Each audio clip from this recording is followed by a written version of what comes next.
شروع اللہ کا نام لے کر جو بڑا مہربان نہایت رحم والا ہے۔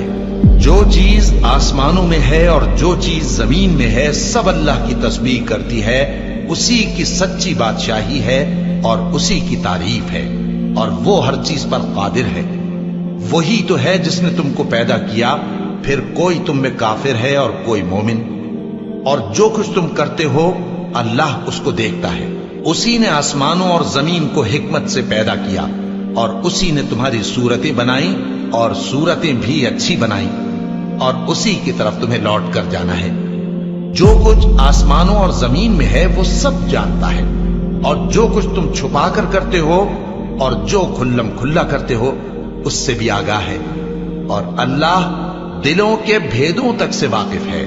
کیا تم کو ان لوگوں کے حال کی خبر نہیں پہنچی جو پہلے کافر ہوئے تھے؟ تو انہوں نے اپنی کرتوت کی سزا کا مزہ چکھ لیا، اور ابھی دکھ دینے والا عذاب اور ہونا ہے۔ یہ اس لیے کہ ان کے پاس پیغمبر کھلی نشانیاں لے کر آتے تو وہ کہتے کہ کیا ایک آدمی ہمیں ہدایت کرے گا؟ تو انہوں نے ان کو نہ مانا اور منہ پھیر لیا، اور اللہ بھی بے نیاز ہو گیا، اور اللہ بے نیاز ہے، لائق حمد و ثنا ہے۔ جو لوگ کافر ہیں ان کا اعتقاد ہے کہ وہ دوبارہ ہرگز نہیں اٹھائے جائیں گے۔ کہہ دو کیوں نہیں؟ میرے پروردگار کی قسم تم ضرور اٹھائے جاؤ گے، پھر جو کام تم کرتے رہے ہو وہ تمہیں بتائے جائیں گے، اور یہ بات اللہ کو آسان ہے۔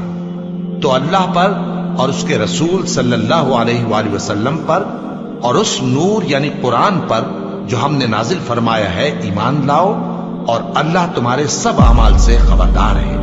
جس دن وہ تم کو اکٹھا کرے گا یعنی حشر کے دن، وہ نقصان اٹھانے کا دن ہے، اور جو شخص اللہ پر ایمان لائے اور نیک عمل کرے وہ اس سے اس کی برائیاں دور کر دے گا، اور جنت کے باغوں میں جن کے نیچے نہریں بہ رہی ہیں داخل کرے گا۔ وہ ہمیشہ ہمیشہ ان میں رہیں گے، یہی بڑی کامیابی ہے۔ اور جنہوں نے کفر کیا اور ہماری آیتوں کو جھٹلایا وہی اہل دوزخ ہیں کہ ہمیشہ اس میں رہیں گے، اور وہ بری جگہ ہے۔ کوئی مصیبت نازل نہیں ہوتی مگر اللہ کے حکم سے، اور جو شخص اللہ پر ایمان لاتا ہے وہ اس کے دل کو ہدایت دیتا ہے، اور اللہ ہر چیز سے باخبر ہے۔ اور اللہ کی اطاعت کرو اور اس کے رسول کی اطاعت کرو، پس اگر تم منہ پھیر لوگے تو ہمارے پیغمبر کے ذمے تو صرف پیغام کا کھول کھول کر پہنچا دینا ہے۔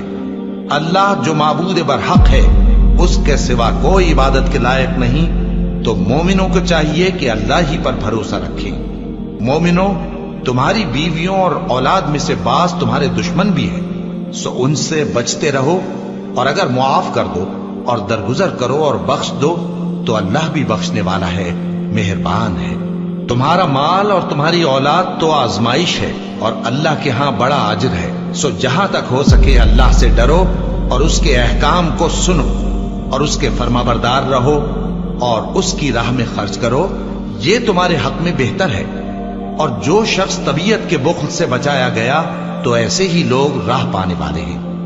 اگر تم اللہ کو نیک نیتی سے قرض دو گے تو وہ تم کو اس کا کئی گنا دے گا، اور تمہارے گناہ بھی معاف کر دے گا، اور اللہ قدر شناس ہے، بردبار ہے، پوشیدہ اور ظاہر کا جاننے والا ہے، غالب ہے، حکمت والا ہے۔